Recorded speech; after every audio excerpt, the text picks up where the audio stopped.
quería decir que me hace mucha ilusión estar en esta jornada dedicada a la mediación. Me parece, después de esta presentación de este proyecto, me parece un privilegio poder participar en una tarea común de investigación sobre la mediación lectora y que tenga este poder de convocatoria. Y por otra parte, para mí también es una gran responsabilidad y es muy estimulante tener acceso a maestros en formación, porque creo que tenemos que afianzar, me siento responsable de fortalecer o de afianzar vuestro compromiso con la promoción de la lectura, y de eso va a ir un poco la charla. Parto de la base de que son necesarias las corrientes de circulación, el diálogo entre los futuros docentes y los que nos dedicamos a la didáctica de la literatura. Por una parte, porque creo que nosotros tenemos que entregaros un andamiaje, un apoyo que alargue vuestra mirada, que os sirva para sustentar vuestra práctica docente con un andamiaje teórico. Pero por otro lado, porque nosotros nos alimentamos de vuestras inquietudes, de vuestras preguntas, porque es lo que da sentido a nuestro trabajo. Solamente si contextualizamos nuestro trabajo de didactas de la literatura con lo que está pasando en la línea de trinchera, en la primera línea de aula, ese trabajo tendrá sentido. Por lo tanto, yo creo que son sanos, necesarios, iluminadores estos encuentros en los que haya esta posibilidad de comunicación. Por lo tanto, me gustará mucho que luego haya realmente este intercambio, para ver desde dónde leéis, de dónde os situáis, para que yo también aprenda de vosotros, ¿no? Por eso insisto en que es sincero, es un privilegio para mí poder encontrarme con los que sois los destinatarios naturales de mi trabajo, que solo tiene sentido si llega realmente a los que vais a estar en el aula. Y por eso es muy sincero mi agradecimiento a Carla, al equipo, a Felipe, por darme esta oportunidad, además de por permitirme venir a este país que adoro y que por lo tanto siempre para mí es una fiesta venir a Chile. Por eso, para intentar ponerme en ese lugar de diálogo, he dado título a la charla de ¿qué necesito saber, qué necesitáis saber como mediadores de lecturas literarias en concreto? Quiero intentar responder a esa pregunta. ¿Cómo lo voy a hacer? Primero voy a contextualizar, voy a trazar una ruta. Primero, ¿de dónde viene esta necesidad? ¿Ha sido siempre así? ¿Por qué la escuela se ha de ocupar de formar lectores? Entender desde cuándo se nos ha asignado esta función de mediadores de lectura a la escuela, para entender mejor de dónde nos ha caído, porque nos ha caído esta responsabilidad. Por otra parte, decir, vale, esta responsabilidad, y además es posible hacerlo. Y para decir que es posible, para visualizar ese recorrido de final del camino, de una parte del camino, he escogido un vídeo de una buena lectora que ha sido formada con un buen programa de mediación literaria, y os voy a enseñar lo que esa niña de unos 11 años, que es el final de la primaria en sexto de básico, unos 10-11 años, lo que esa niña es capaz de decir, hablar sobre sus lecturas, ¿no? Lo que sabe hacer una buena lectora al final de primaria. Entonces luego intento, si os vendo bien la moto, me querréis decir, vale, para que esta niña llegue aquí, ¿qué le hemos dado? ¿Qué labor de mediación de lectura hay detrás de eso? Entonces enseñaros, haceros un salteado de qué ha hecho esa docente para conseguir a esa lectora. Y entonces, por fin, diréis, ¿y dónde estamos nosotros? Bueno, al final os tocará a vosotros. Intentaré que todo confluya en unas líneas de progresos, de vuestros deberes, de qué necesitáis, por lo tanto, para conseguir provocar ese efecto, para hacer una buena mediación lectora. Empezamos, por lo tanto, por esta contextualización de por qué hemos de formar lectores, porque entender cómo lo ha hecho la escuela, cómo le llegó a la escuela esta responsabilidad en la mediación lectora, nos ayudará a sortear algunos de los errores que se han cometido, o algunos de los excesos que han habido, algunas de las improvisaciones que han habido en esa asunción. podríamos partir de que hay un consenso social sobre que la escuela debe formar lectores, ¿no? En eso estamos de acuerdo. Y eso es así porque hay, por ejemplo, unas alertas que se han despertado con las pruebas PISA, las pruebas PIL, que nos dicen que nuestros alumnos tienen en diferentes momentos de la escolaridad graves carencias en comprensión lectora. Y hay, por otro lado, estudios que nos dicen que relacionan el éxito escolar con los hábitos lectores. Sabemos que los niños que tienen hábitos lectores consolidados tienen más éxito escolar. Por lo tanto, inmediatamente ha habido una deriva de, para la escuela que se ocupe de formar esos buenos lectores. Ese desafío tiene algo de contradictorio, porque fijaos, ¿es solo responsabilidad de la escuela? ¿Recae todo el peso? ¿Nosotros tenemos que ir contracorriente en una sociedad que no siempre es lectora y formar una isla de sociedad ideal de alumnos que serán lectores, que además se van a integrar en una comunidad que hasta qué punto es lectora o no? Por lo tanto, nuestra posición no es clara tampoco. Nos enfrentamos, luchamos a veces contra los elementos. La sociedad nos exige que formemos lectores, pero nos lo está exigiendo una sociedad que no es tan lectora o que cada vez lo es menos. Entonces nos preocupa mucho que los niños no lean, pero les estamos dando un buen modelo.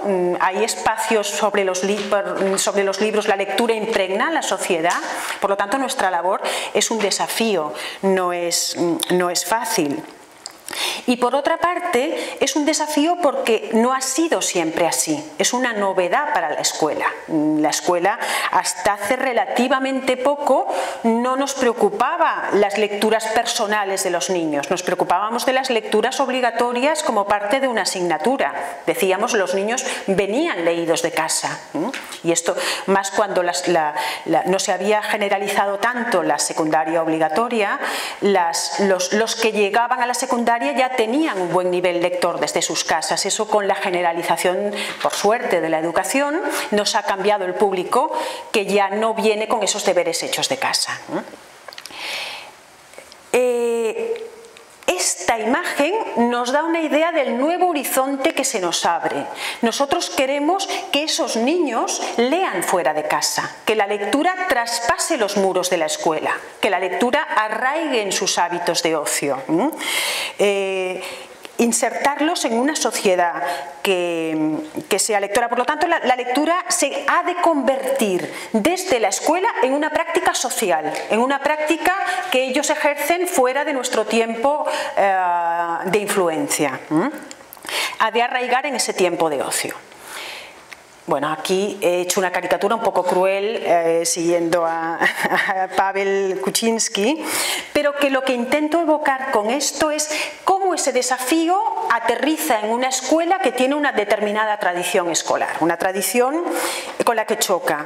La lectura en la escuela, a veces, caricaturizando, también voy al extremo, no siempre es así y no siempre las lecturas obligatorias se ven así, pero estoy intentando ver lo que choca, esa necesidad de formar un lector que lea de manera natural en sus prácticas de ocio, con cómo a veces la escuela trata la lectura, que la trata con cierto carácter ortopédico, la trata como parte de una asignatura.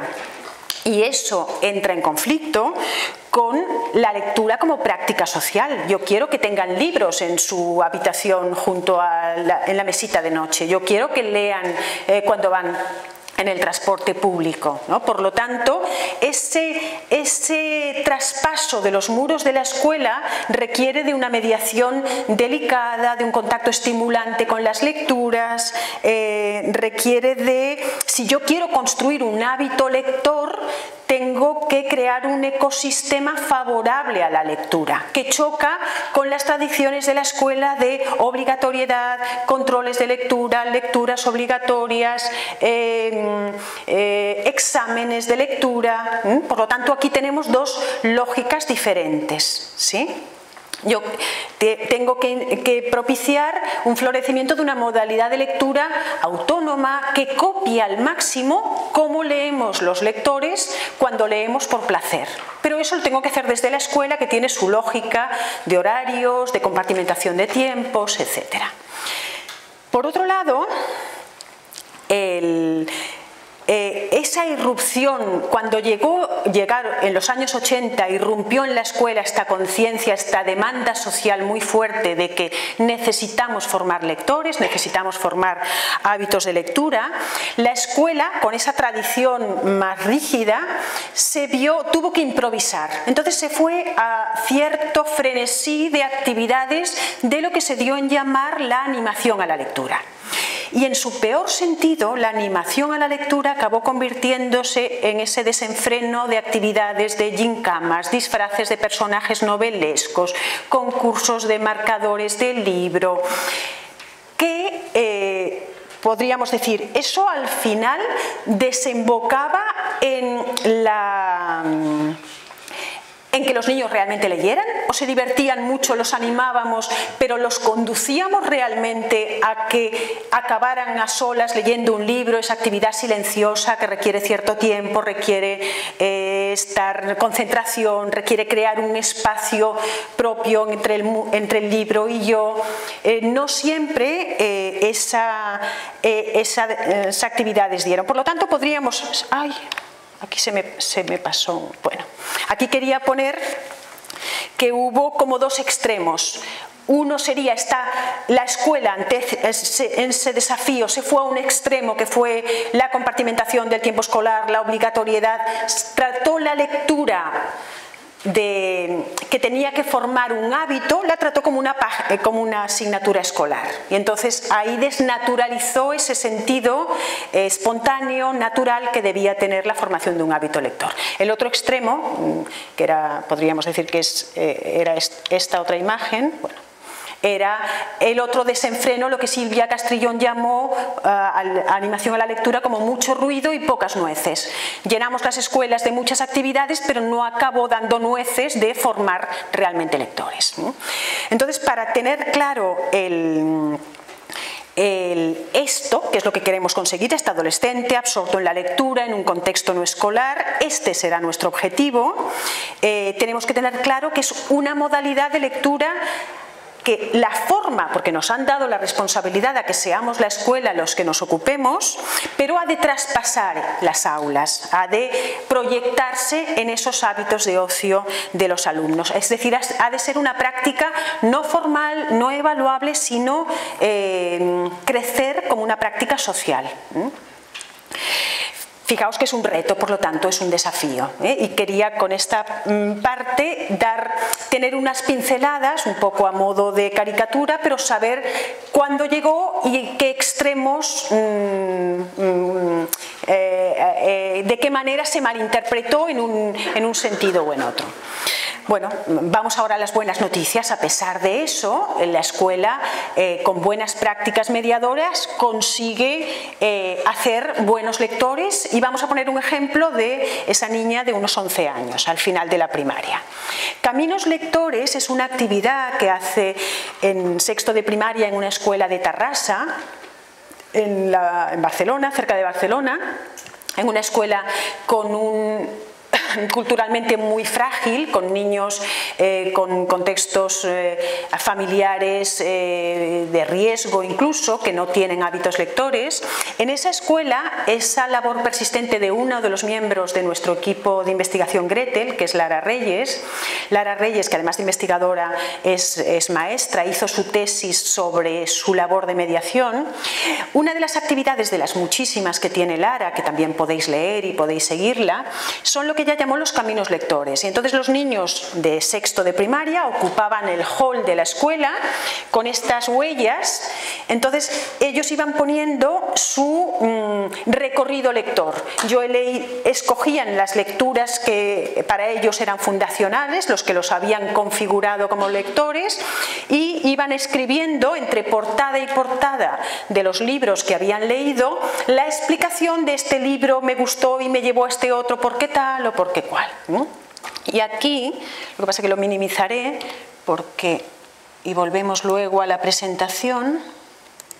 la niña está leyendo lo que ella escribió entre las portadas de los libros. Lo que pasa es que está traduciendo directamente del catalán. Por lo tanto, veréis que a veces dirá cosas que no os tienen sentido. Pero bueno, es que va leyendo, está escrito en catalán y lo va traduciendo al castellano.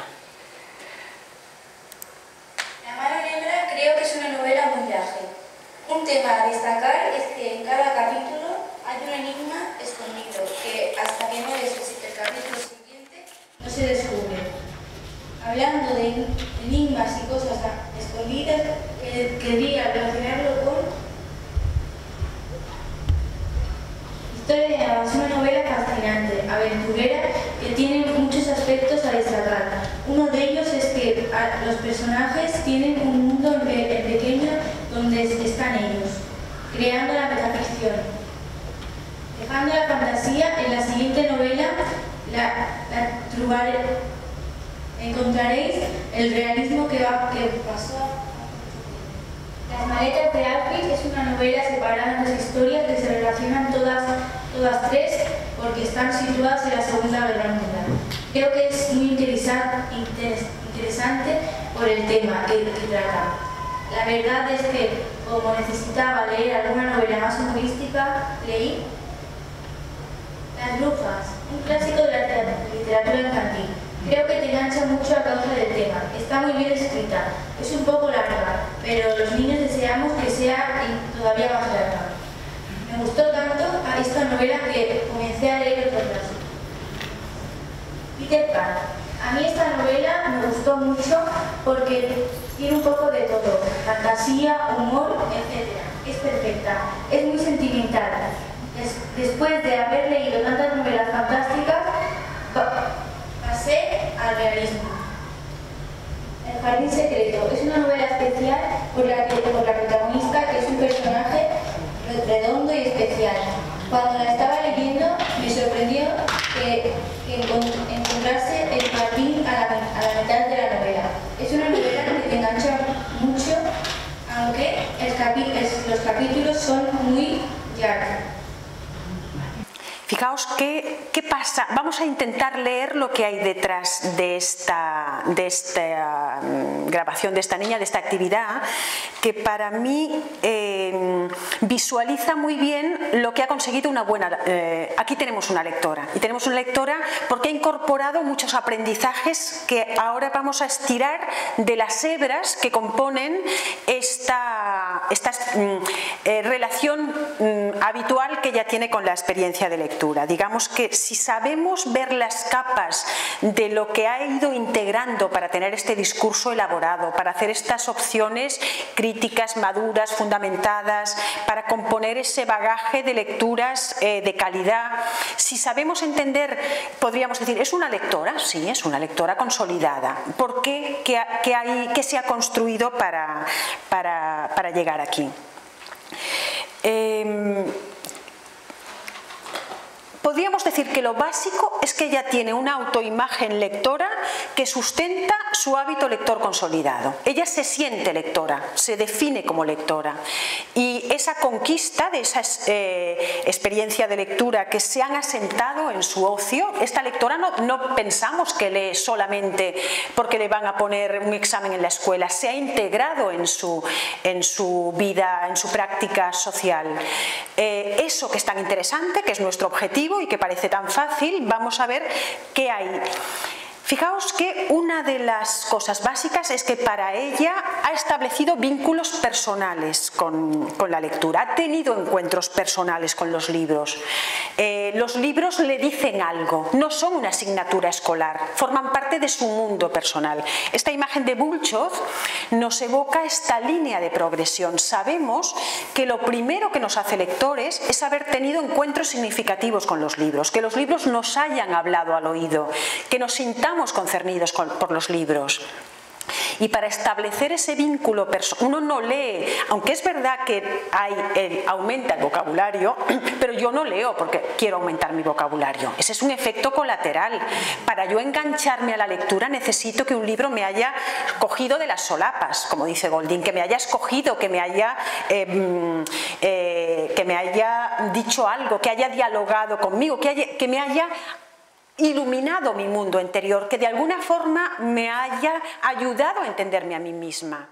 Son esos libros los que hacen lectores, no los libros. Yo no leo ahora un libro de historia porque necesito tener vocabulario para el próximo examen. Leo un libro porque me interesa la historia de la protagonista, porque me identifico con cierto tema, porque me conmueve. Por lo tanto, una de las cosas básicas es esa, que soy lector porque los libros me han ayudado a construirme mi mundo interior, me han dado armas para ordenar ese caos, para ayudarme a entender, me han alimentado mi intimidad. ¿Qué más hay detrás de esta lectora? Fijaos que disfruta con obras variadas y de calidad.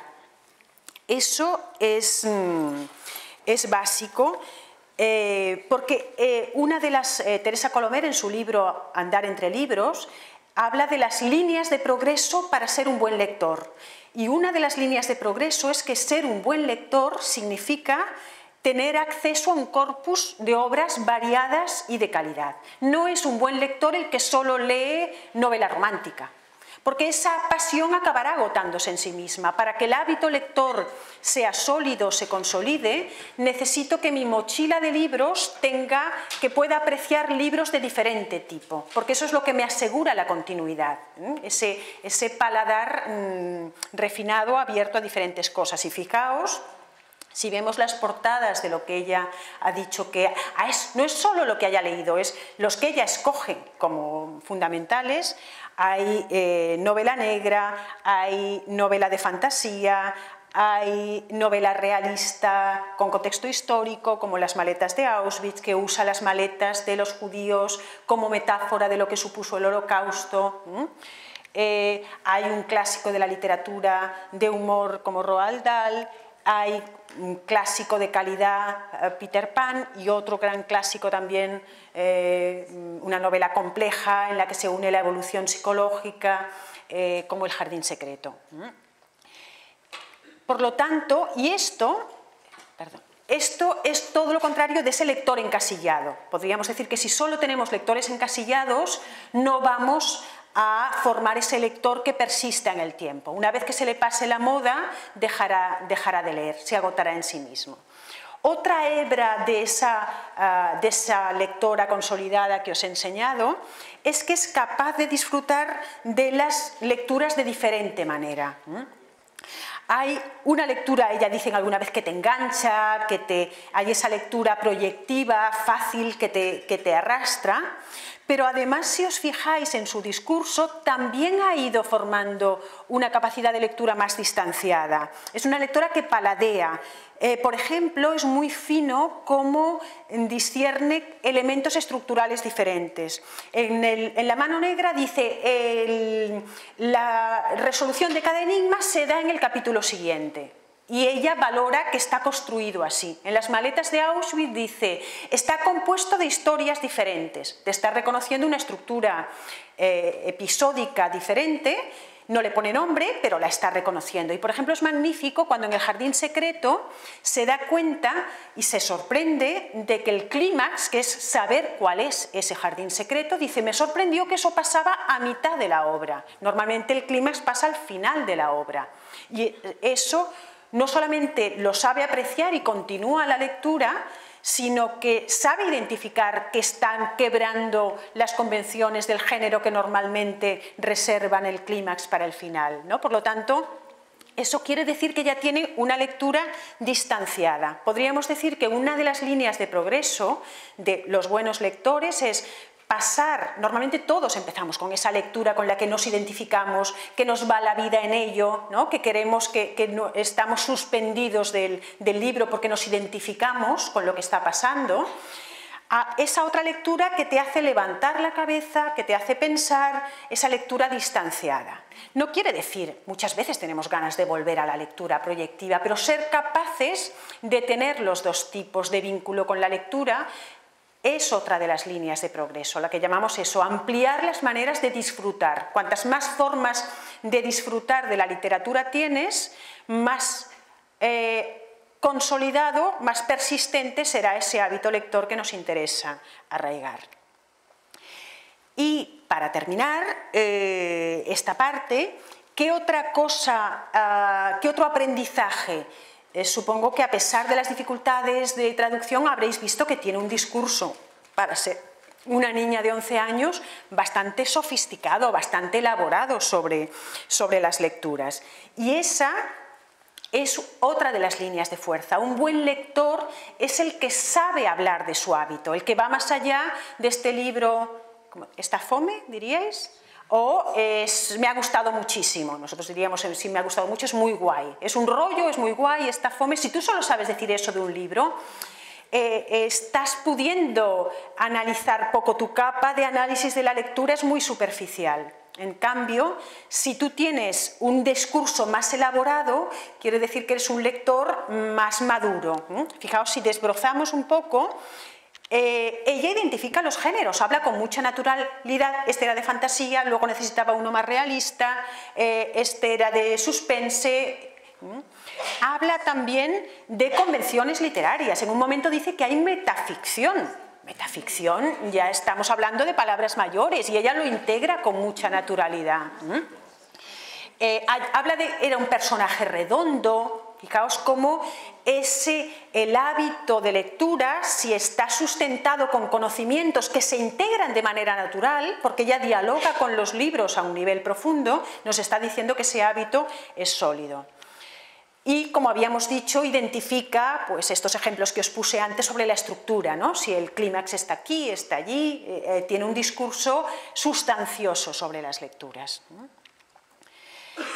Por lo tanto, fijaos, haciendo un poco de resumen, estos objetivos nos marcan líneas de progreso. ¿Qué tenemos que hacer para que salgan estos lectores que se consideran lectores y que tienen este aplomo al hablar de los libros? Que hayan establecido esos vínculos personales con la lectura, que se sientan concernidos por los libros, que noten que los libros juegan en el terreno de lo personal, no en el terreno de la asignatura. Tenemos que ser capaces de que lo integren como una cosa propia, porque estamos compitiendo con otros elementos que van a llamar su atención de manera muy poderosa, con pantallas, ficción, de mucho más rápido consumo. Por lo tanto, ese vínculo personal es básico. También lo es ampliar el abanico, mostrarles diferentes tipos de obras. También lo es enseñarles a disfrutar de diferentes maneras. Cuanto más complejo es el goce, más oportunidad tienes de que persistan.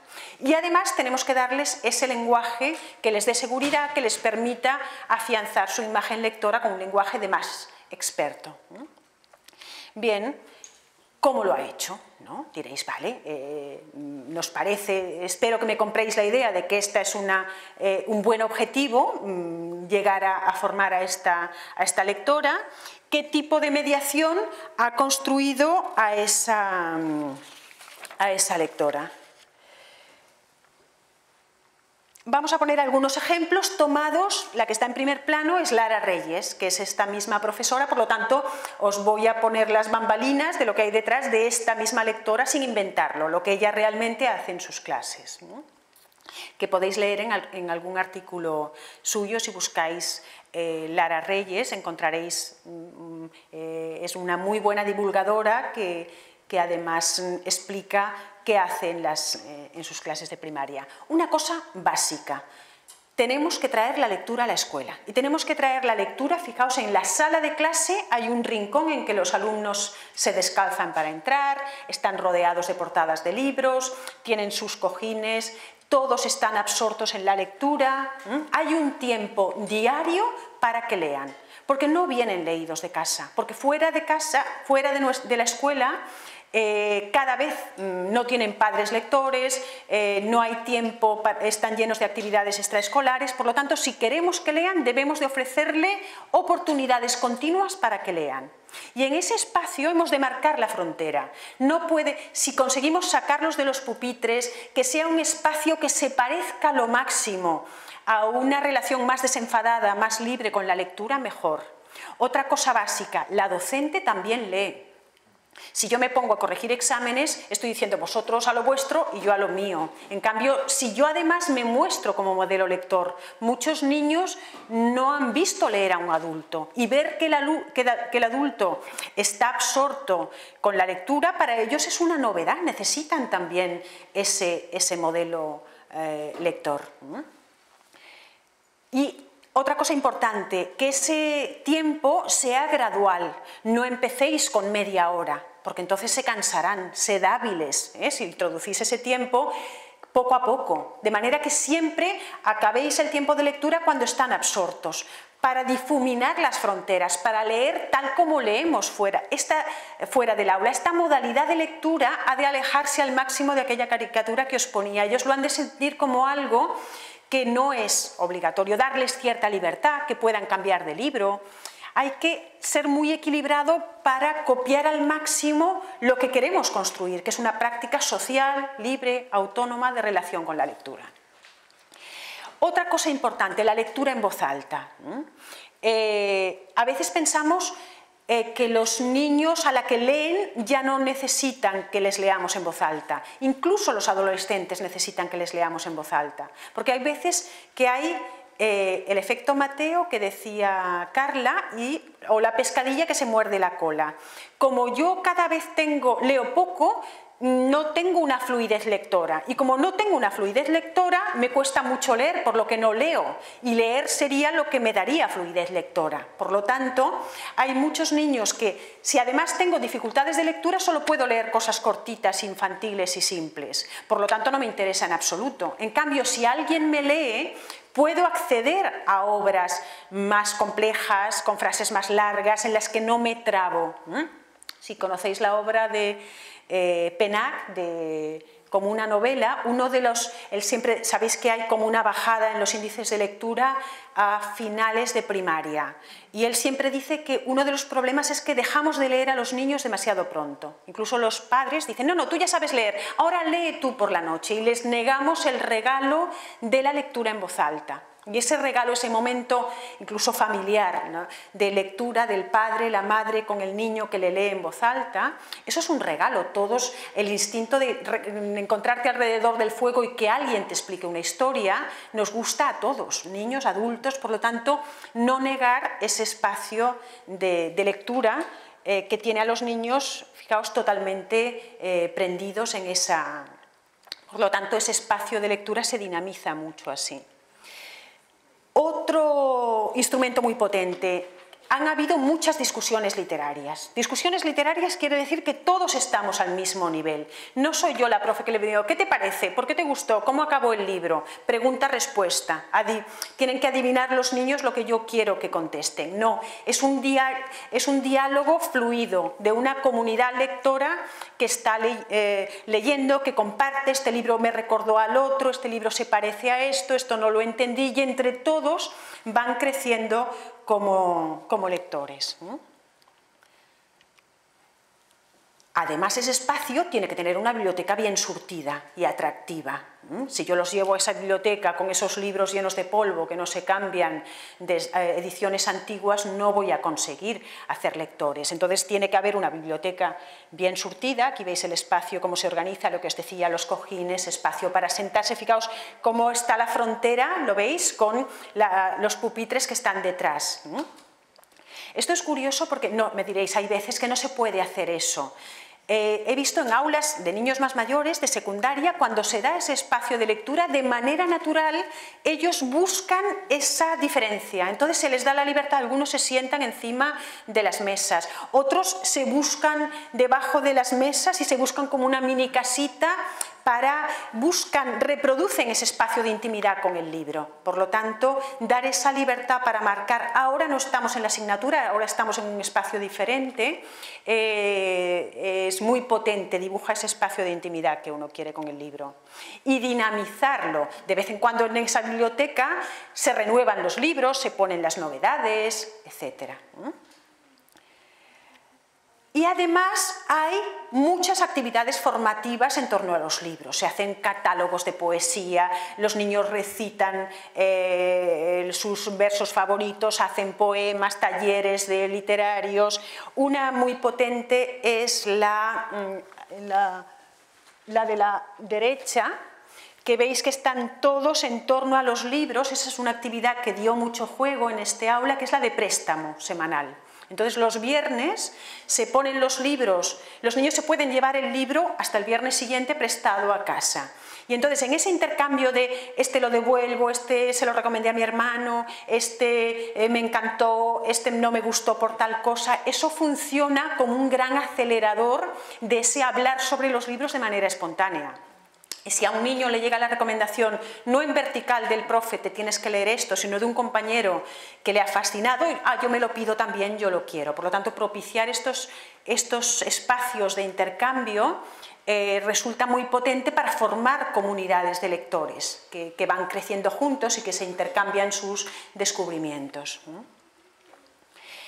Bueno, entonces ahora os toca a vosotros. ¿Cómo dialoga todo esto con vuestras necesidades en este momento, que entiendo que la mayoría sois docentes en formación? ¿Qué supone eso? Si yo quiero llegar a me comprometo con la promoción de la lectura, me creo que tengo que formar lectores, entiendo ese desafío escolar, qué riesgos tengo que sortear. Veo que es posible hacerlo y que he visualizado el objetivo en mi cabeza está esa lectora, lo que ha de ser capaz de hacer al final de una determinada etapa. He tenido contacto con algunas prácticas que me parecen interesantes. Si yo ahora, que estoy en periodo de formación, quiero llegar a eso, ¿qué líneas de progreso puedo seguir? Entonces vamos ahora a desplegar las que yo he imaginado como necesidades formativas vuestras a partir del itinerario que he marcado. Una importante, formaros en la lectura expresiva. Tenéis que un buen docente tiene que ser un buen lector en voz alta. No hace falta que sea un cuentacuentos, no hace falta que despleguéis grandes, pero tenéis que saber leer bien en voz alta.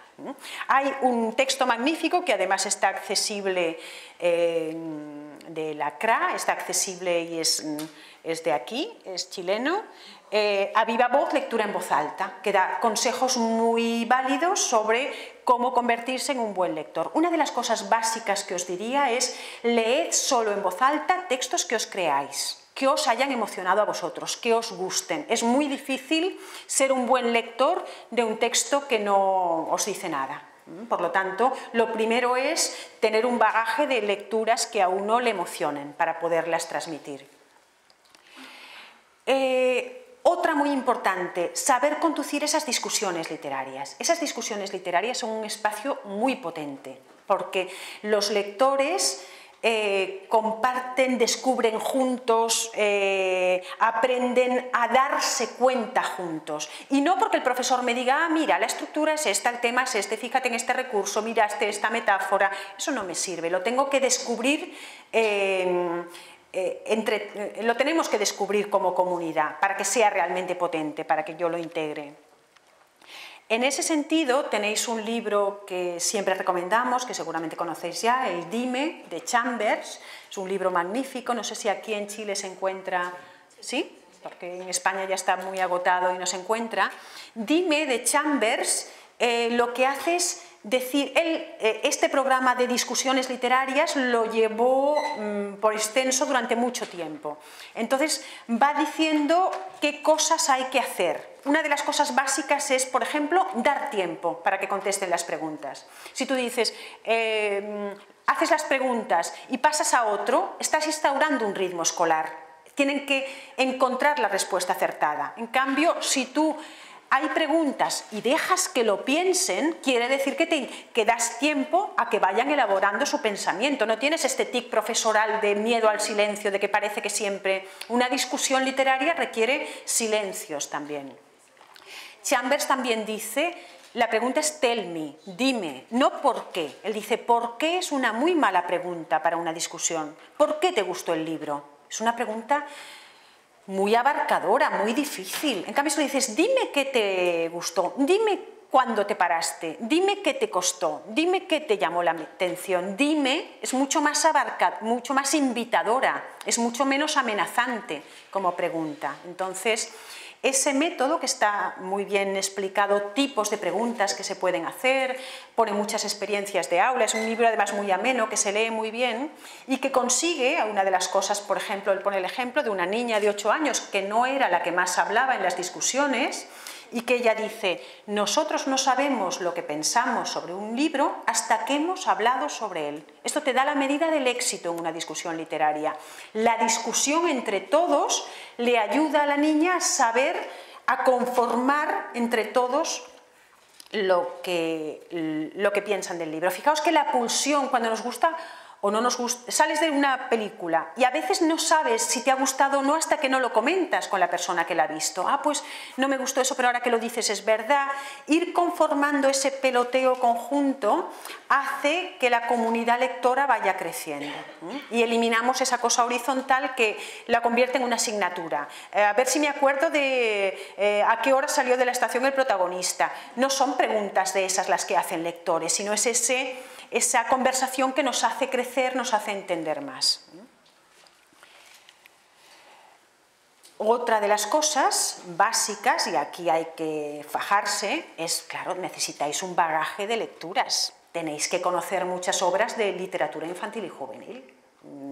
No queda otra, no se puede dinamizar ese espacio si no tenemos referentes. Tenéis que, y eso además es una labor que nos dura toda la vida, siempre tenemos que estar leyendo, descubriendo cosas nuevas. Y os voy a asustar un poco con Chambers. Chambers, que ha reflexionado mucho, dice, desde 1982 he estado tratando de descubrir cuántos y cuáles libros para niños necesita haber leído un estudiante para maestro, si quiere ser competente como promotor de lectura desde el primer día de su trabajo. Creo que tengo la respuesta, aproximadamente 500, que no cunda el pánico. Vamos a ver. Cerca de 50 son libros de ilustraciones, necesitáis libros que tengan ilustraciones.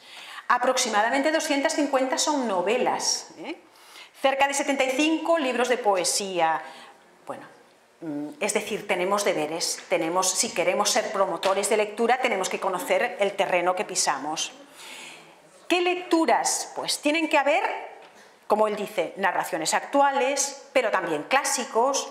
Tienen que haber libros de género, fijaos la novela de La mano negra, series para introducir a un no lector en la lectura. La serie es un buen elemento porque si le gusta una querrá leer las otras y es además un tipo de libro que lo hace sentirse experto. Yo ya me leí las 5 de tal serie, uno entra, seguramente si os remontáis a vuestros antecedentes lectores hay alguna serie que os enganchó y os dio esa sensación de que yo dominaba, yo era connoisseur. Yo me sabía del protagonista. Es importante también la literatura multimodal, el álbum ilustrado, que supongo que conocéis, que usa la imagen además del texto, pero también la novela gráfica, la literatura en pantallas, que también está produciendo relatos en los que la música, el movimiento, la interacción son importantes, sobre todo cuando ya tenemos esos lectores reticentes, esos adolescentes que están encastillados en su postura de que no les gusta leer. Recurrir a textos breves con imágenes puede romper esas barreras que tienen ante la lectura. Por lo tanto, dominar, tener algunos referentes de este tipo y luego no dejar solamente la novela.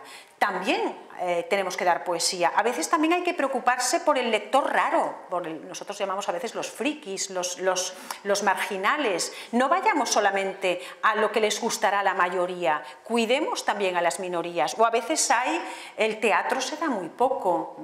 O, por ejemplo, lecturas informativas. Muchas veces un perfil muy masculino de lector es muy reticente a las novelas y en cambio las lecturas más informativas le pueden apasionar. Entonces se trata de abrir un abanico amplio de lecturas. Ahí, eso. Seguimos con Chambers en las recomendaciones de ese bagaje. Dicen, los 500 son seleccionados porque representan los mejores de su clase, tanto del pasado como los que se están produciendo en la actualidad. Tenemos que tener en nuestra mochila los clásicos y los que... para los clásicos hay una obra de referencia de Teresa Colomer, que es la directora de nuestro grupo de investigación y una didacta muy reconocida que seguramente conoceréis.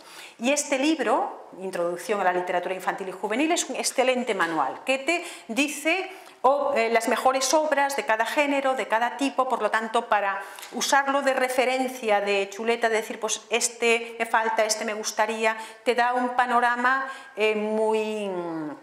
muy sólido. Por lo tanto, tú puedes tener ahí las fuentes de la literatura, los clásicos, digamos, y los asentados. Pero al mismo tiempo hay una avalancha permanente. Sabéis que el mercado de la literatura infantil y juvenil es muy goloso, por lo tanto se están produciendo novedades continuamente. Y esas novedades son una avalancha en la que hay obras muy buenas y muchas obras muy malas, muy intrascendentes, muy banales, muy comerciales. Por lo tanto, uno necesita instrumentos para orientarse. Por ejemplo, tenéis blogs como Linternas y Bosques de Adolfo Córdoba, que tiene recomendaciones y que está muy al tanto, es mexicano, por lo tanto también de obras que podéis encontrar aquí, que os recomiendo mucho. La categoría reseñas y recomendados es muy fiable. Tenéis, por ejemplo, para la lectura informativa Ana Tarambana, que literatura en general, pero también es muy competente en las lecturas informativas, da también muchas pistas. Tenéis nuestra página, la página Gretel, en la que cada mes también recomendamos libros, y además lo hacemos con una mirada muy didáctica de cómo me educa este libro, pues para pues acostumbrar al alumno a una estructura fragmentaria, o este libro da mucho la mirada de cómo forma literariamente esas obras. Por lo tanto, como docentes yo creo que os puede ser muy útil. Otro criterio, vale, yo tengo mi mochila, pero ¿cómo acierto para dinamizar cómo selecciono los libros adecuados para quién? Para eso no hay recetas, y en eso hay libros magníficos de Petit que nos hablan de lo aleatorio que es ese mundo. Los libros, es muy difícil prever qué libro le gustará a qué lector, y Petit pone algunos ejemplos increíbles. Ella dice, por ejemplo, ya de adultos, ella hizo su estudio, es antropóloga de la lectura, y dice, pone el ejemplo de una joven turca que estaba intentando escapar, en su situación personal estaba intentando rebelarse contra un matrimonio de conveniencia que le proponían, y la lectura que para ella fue determinante fue Descartes. O quizá la racionalidad de Descartes en aquel momento la iluminó, o un joven que estaba descubriendo su homosexualidad, y entonces el libro que le iluminó su espacio interior, fue la autobiografía de una actriz sorda. ¿Qué mediador va a decir, tú estás en esa fase, léete a Descartes? Es imposible, y gracias a Dios es imposible, porque si no sería como un punto rojo, punto azul, ¿no? Un cable que une con otro. Por lo tanto, no podemos aspirar. Una primera idea sería ofrecer lecturas variadas, relevantes, de calidad, buenas lecturas, para que se den esos encuentros fortuitos, determinantes, iluminadores. Otra idea básica es no instrumentalizar la literatura, huir de lo que suelen hacer muchas editoriales. Si tengo problemas de desórdenes alimentarios, este libro para la anorexia, este libro para hijos adoptados, lo que yo llamo la literatura botiquín, que es esta especie de la tirita para cada herida, ¿no? La literatura no funciona así. Esta literatura espejo que te intentan vender como tienes este problema, esta novela te va a ayudar, no funciona. Uno cuando además se ve, funciona como os decía, pues eso, acordaos siempre de la joven turca y Descartes. Como eso es imposible de prever la potencia de ese encuentro, huyamos de las simplificaciones de los libros de literatura botiquín. Otro ejemplo, Usemos la literatura para crecer literariamente, no para inculcar valores. Este libro para que no hagan bullying en la clase. Este libro, la literatura opera por desviación, enseña a través de la imaginación. No seamos censores, mira las brujas, y entonces acaban, dice que las brujas son muy malas, esto deja muy mal a la mujer, no puede ser, es muy antifeminista. No pongamos, los niños son más inteligentes que nadie. En la medicina de Jordi, que el niño se acaba, la medicina de Jorge se acaba cargando a la abuela, los niños no se van a ir cargando a abuelas, se entienden perfectamente que eso es en clave humorística, gamberra, de risa, ¿no? Por lo tanto, no seamos pacatos en una literatura correcta, que todo esté bien ordenadito, ¿no? Porque entonces le cortamos la potencia. Y ofrecer oportunidades para que los alumnos profundicen en la lectura. Entonces aquí se abre todo un abanico de tipos de hacer proyectos, talleres literarios, acompañar la lectura, hacer que los niños hagan, hay muchas actividades. Esto dejo un fleco suelto, como me gusta mucho venir a Chile, pues confío, esta parte hasta aquí puedo leer, entonces lo dejaríamos para una charla siguiente, para no enseñar todas las cartas. En definitiva, fijaos que todas estas necesidades vuestras como formadores tienen una cosa básica, y es que tenéis que ser lectores. Tenéis que ser lectores, no se puede transmitir una cosa que uno no frecuenta. Si queréis presentarles aquí, Chambers dice en un momento, en la labor del mediador, es decir, aquí unos libros maravillosos, aquí unos niños, hagamos las presentaciones, pero tengo que conocer esos libros maravillosos, además tengo que saber cómo hacer las presentaciones, pero tengo que tener esos, por lo tanto tengo que ser lector. Y en ese sentido me parecen muy buenas las citas de Juan Sánchez, dice, antes que profesores somos lectores. Nuestra autoimagen lectora tiene que ser potente. Y por otro lado, Chambers de nuevo nos dice, todo lo que se pueda hablar en el mundo es inútil si nunca leemos ninguno de los libros sobre los que estamos hablando. Por lo tanto, eso parece verdad de perogrullo, pero es básico. ¿Qué dice? Aterricemos porque estamos muy a tiempo de esos 500 libros. ¿Qué nos dice Chambers? Dice, se requieren cerca de 3 años para que un estudiante lea esa biblioteca básica, pero fijaos, si va a ser adquirida disfrutándola y con tiempo para pensar acerca de lo que ha leído y para hablar acerca de ello con otros. Vosotros también tenéis que adquirir vuestra biblioteca básica de una manera placentera, no tenéis que ir poniendo tics en estos, ya tengo de los 150 ya he leído tantos. Tiene que arraigar también en vuestro tiempo de ocio. Por lo tanto, es básico abrir esa vía, y una de las maneras que yo os invito a hacer es crear clubs de lectura, juntaros, recomendaros libros, compartir descubrimientos, asistid a charlas en librerías, montad un grupo de correos en el que yo te recomiendo una poesía y tú le tienes que mandar a otro y recomendar otra poesía, y así vas juntando. Hay muchas maneras, hacer un foro virtual para comentar algunos libros. Sería ideal que en las mismas salas de los profesores hubiera un rincón para que se hablara de los libros también.